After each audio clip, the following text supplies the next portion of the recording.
Bonjour, je m'appelle Ulrich César Kouka, je suis directeur général de Congo Capital Entreprise, directeur juridique et fiscal également chez KPMG Congo.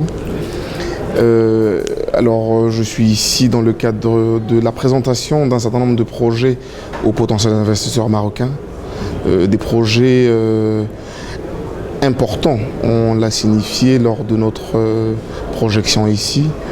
Des projets porteurs pour l'économie congolaise, mais aussi des projets d'avenir en termes d'emploi, en termes d'activité, en termes de relance du secteur industriel, en termes de relance du secteur agro-industriel, en termes de relance du secteur de l'élevage.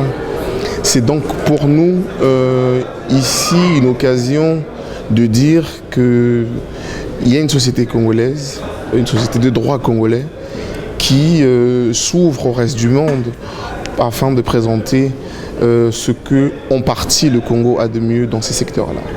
On a vu ce matin, de par les présentations du ministre et de son Excellence le Président, et vous-même, à travers vos 47 projets, que presque tout est à faire, si on peut dire, avec d'énormes opportunités. Quel est le savoir-faire ou l'appoint que peuvent apporter les investisseurs marocains?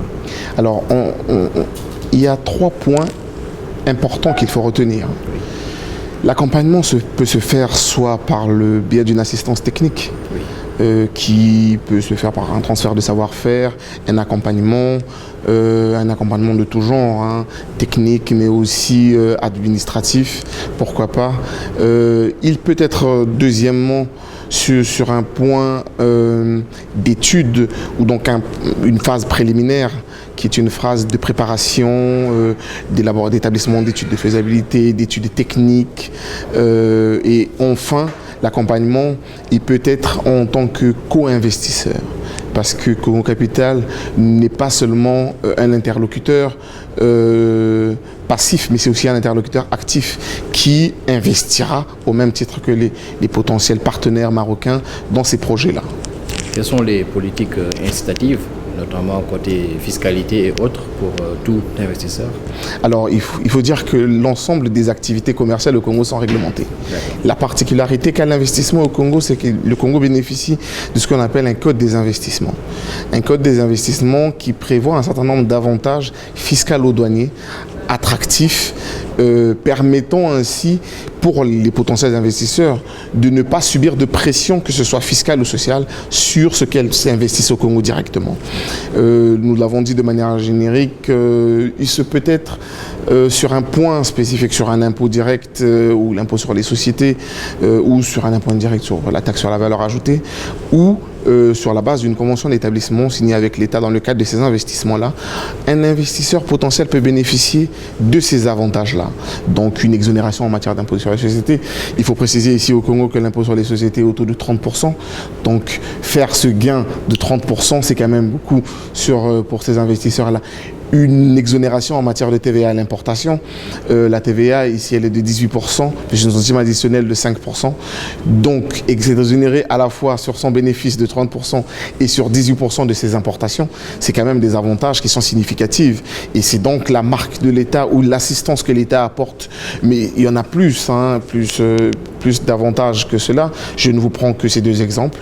C'est donc une main que l'État tend aux investisseurs pour dire que bon voilà, nous avons un pays qui est une niche où tout reste à faire.